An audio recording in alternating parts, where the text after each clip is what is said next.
Hello, welcome to another video. As you can tell from the title, the thumbnail, it's time for a round of TBR Pursuit. I feel like I haven't played TBR Pursuit in a little while, and that is kind of true, because I think the last time I played was October? I didn't play in November. I can't entirely remember, but it feels like I haven't played in a while, but I thought December, let's see out the year right, and actually play a round of TBR Pursuit. Moving forward with this, because I am struggling with expectation, my depression, PTSD, pressure, things like that, I'm not going to put too much pressure on myself, but I still want to play. So, slight change in how I'm going to, grade myself on this. But, by the way, here's the board, if you're not familiar with what TBR Pursuit is. It's my monthly TBR board game based off Trivial Pursuit. Each colour correlates to a genre. We have some question cards, and we fill up a pie with my TBR.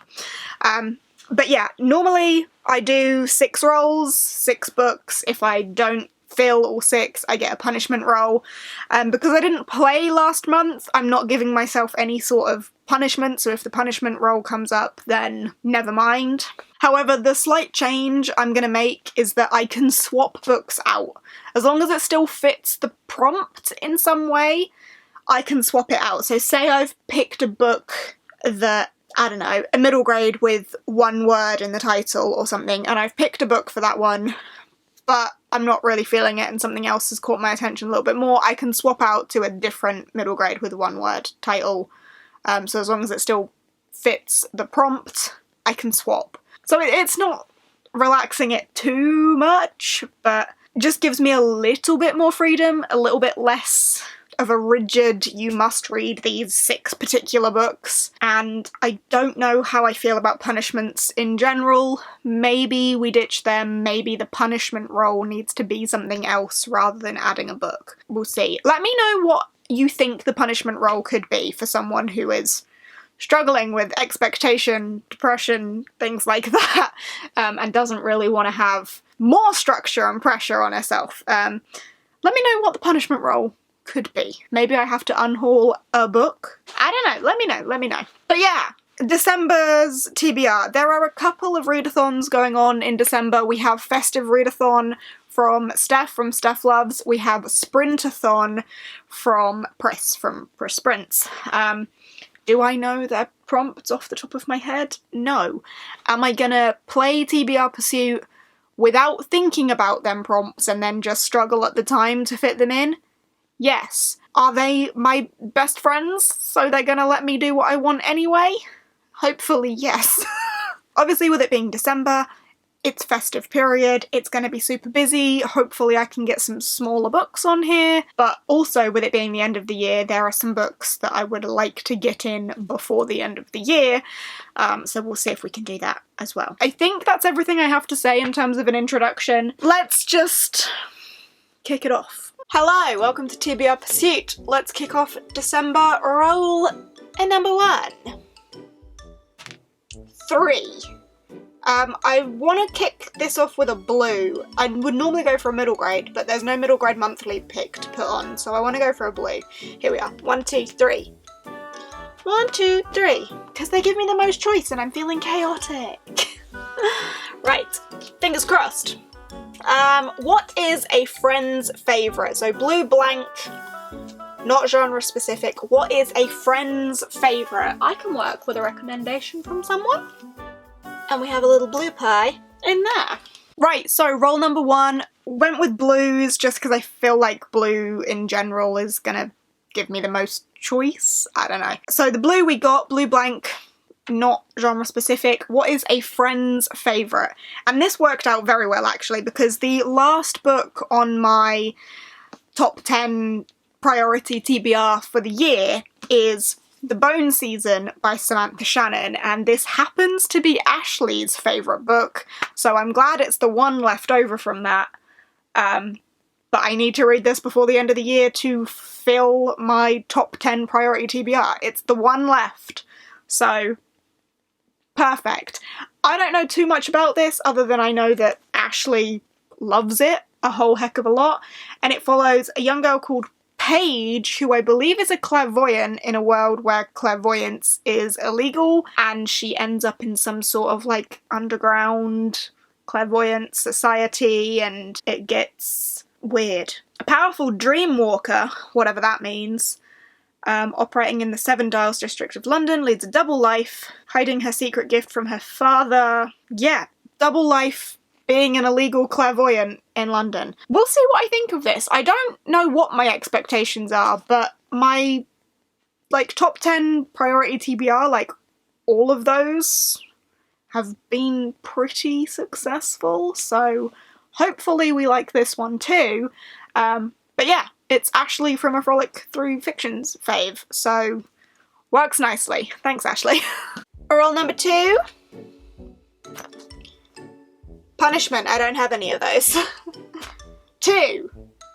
Roll again or sci-fi? I'm not feeling sci-fi. So we're gonna go for roll again. 4. 1, 2, 3, 4. 1, 2, 3, 4. Let's roll again. 4. 1, 2, 3, 4. 1, 2, 3, 4. Oh my goodness, roll again. Oh, that's a 1. I don't know if you can see that, but that's a 1. So that's sci-fi or YA fantasy. I'm really not feeling sci-fi, so pink YA fantasy it is. And we have got, can you find something suggested by the viewers? And we have a little pink pie in there. Roll number 2 wasn't feeling sci-fi, so we went with YA fantasy. And we got, can you find something suggested by the viewers? So any sort of YA fantasy suggested by the viewers. And what I've done here is I've just put a question box out on Instagram really quickly to be like, hey, YA fantasy recommendations, quick. And I'm gonna go see what people have said. I mean, they've had literally like 5 minutes to put responses in. So let's see if we've got a few. So have I got any of them? Oh, the Bone Houses, I have that. That's Emily Lloyd-Jones. That's an option. Fable? Do I own Fable? I do own Fable. Ooh, there are some options. So we've got Graceling has come up. Winterwood by Shea Earnshaw is also on there, actually. You know what?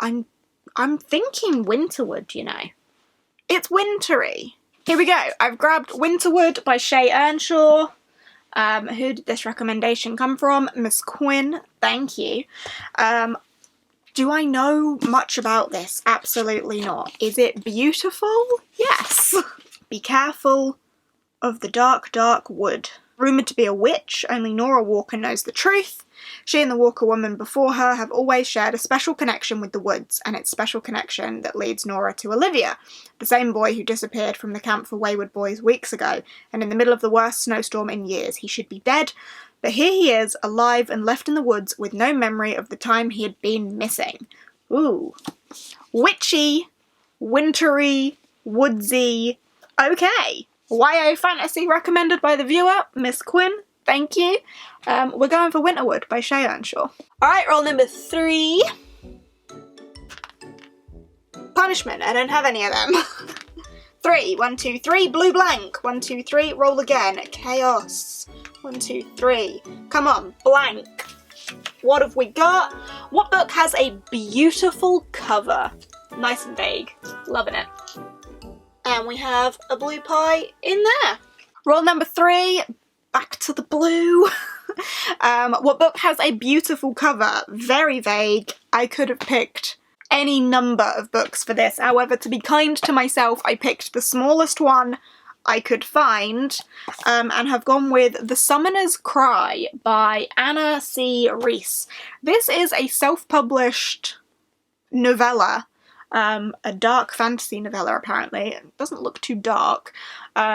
But yeah, self-published. I saw someone say something about it on Twitter, and there was a picture of the cover, and I was like, damn, I want that. That's really pretty. There's a dragon going on. It just looks really pretty to me. So we've got The Summoner's Cry, which is about a powerless summoner, a cursed witch lord, a clash of demons and magic. There's a failed coup against the Witch Queen, There are some rogue witches that have no choice but to flee and hide. Crushed, surrounded by enemies, the pair arrives at Lattice, a peculiar island brimming with strange tales of the supernatural, where they hope to find Adam's long-lost grimoire. Rendered powerless after sealing a dragon spirit in Adam's flesh to save his life, Lau struggles with loneliness and resentment. Helpless and doomed to live forever in a child's body, Adam seeks to make peace with a spell he has no strength nor skill to undo. Sounds like it could perhaps be a little romancy, I don't know, but it's teeny tiny and beautiful, so we're going with The Summoner's Cry by Anna C. Reese. Lovely. Roll number 4. 2, 1, 2, 1, 2, roll again or roll again. Goodness.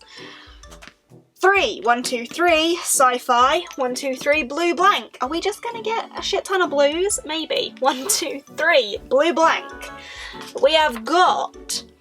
Can you find a book that matches your outfit? I am wearing kind of black and green. And a little blue pie in there. Roll number 4, blue again. Lots of blue, lots of chaos. And we've got, can you find a book that matches your outfit? Now, I tried to describe my outfit on the roll, but it's green, blue, cream, and obviously I'm wearing black. I am very red. But the book I've gone for is Strange Worlds Travel Agency, The Edge of the Ocean. This is book 2 in the Strange World series. But it was the spine that called out to me, because if anything's going to match my dress, it's this spine. We've got the green, we've got the navy, we've got a little strip of red to match like the lip and the hair perhaps. But that, I thought, was the closest we're going to get to matching my outfit. The back perhaps matches a little bit more than the front does, but that's the closest we're getting. So this is book 2 in Strange Worlds, which follows a young girl called Flick, who discovers she can see magic, and when she moves to a new village, there is a travel agency that looks a little rundown, full of suitcases that contain portals to other worlds.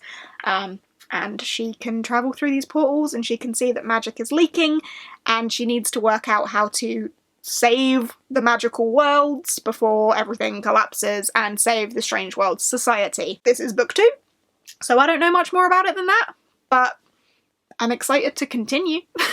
Roll number 5. 3. Roll again, or middle grade. Let's go for middle grade. 1, 2, 3, green middle grade, and we have... What sequel do you need to read? Love it. Let's put a little green pie in there. Roll number 5 went for a green, a middle grade, and we got what sequel do you need to read? And I thought, with it being close to the end of the year, I should really read a sequel that I'd been like meaning to read for a really long time, and try and like close out a goal of some sort. Not quite, because it's not the last book in a series, but Percy Jackson. I am up to book 4, book 5? Book 4. I'm up to book 4. Book 5 is the last one, right? Yeah, 5 is the last one. I'm up to book 4 in Percy Jackson, and I don't think I've read a single Percy Jackson book this year, and I should probably do that so I can make progress with the series. So this is Percy Jackson and the Battle of the Labyrinth. Can I remember the last book? Absolutely not. Am I just gonna dive in so I can say I've done it? Yes. Honestly, blowing up another school was the last thing I wanted to do. So this follows Percy, who is the son of Poseidon. You probably are familiar with Percy Jackson. He's a demigod, he goes to Camp Half-Blood, and the world is after him. His arch enemy wants to invade camp via an ancient labyrinth, bloodthirsty monsters, terrifying underground, and beyond. I do like this series. I like the writing style. They're very fast, it's quick, it's witty, it's a little funny. It's just not one that I've like fully fallen in love with, so I haven't been like eager to get to the next one, but with it being close to the end of the year and I haven't read a single one this year, I should probably do that. So I'm putting this one on here. If I swap this out for a different middle grade sequel, don't be surprised. But I have all intention. And then finally, roll number 6. 3. 1, 2, 3. Pink. 1, 2, 3. Blue blank. Fuck it. 1, 2, 3. Another blue blank. And we have, can you find something suggested by the viewers? So anything that someone has suggested to me. Perfect. And our final blue pie in there. That is a very blue looking pie. And then finally, roll number 6, another blue, more chaos. And we've got, can you find something suggested by the viewers? So this is just anything suggested by the viewer, doesn't have to be genre specific, but the one I've gone for is one that has been so highly recommended by Emma and was gifted to me by Emma. So Emma, you will be happy to know I'm reading Starfell by Dominique Valente. This was recently gifted to me by Emma, and I just, after everything she said about it, how much she loves it, how much she's recommended it, I'm gonna give it a go. So this is Willow Moss and the Lost Day, which follows Willow Moss, who has some sort of power to find lost things. Magic ability for finding lost things like keys or socks or wooden teeth. Useful but not exciting. And I assume there's a day that gets lost and she has to find it. I'm gonna go into this not knowing a whole lot, but this one is actually a signed copy, as you can see from the giant sticker on the front, but it was just gifted through Amazon, so that was a bit of a surprise. But thank you so much, Emma, for the recommendation and the gift. I'm gonna do it. It's time for Starfell. And there we have it. There is my December TBR. As I say, it may change. Don't be too mad at me. There is a hair on my face. There it is. Go away.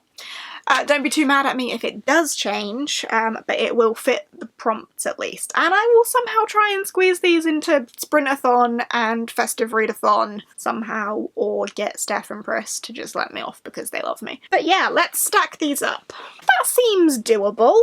That seems doable. I mean, is there a Robin Hobb I should be reading? Very possibly. But we'll see what the rest of the month brings. But here's TBR Pursuit's picks for December. And with that, I shall bring this video to a close. Thank you ever so much for watching. I hope you have enjoyed. If you have, give us a thumbs up. Chat to me down below. If you just want to let me know you were here but don't necessarily have anything to say, just drop a little dice. But yeah, I'll see you in the next one. Bye!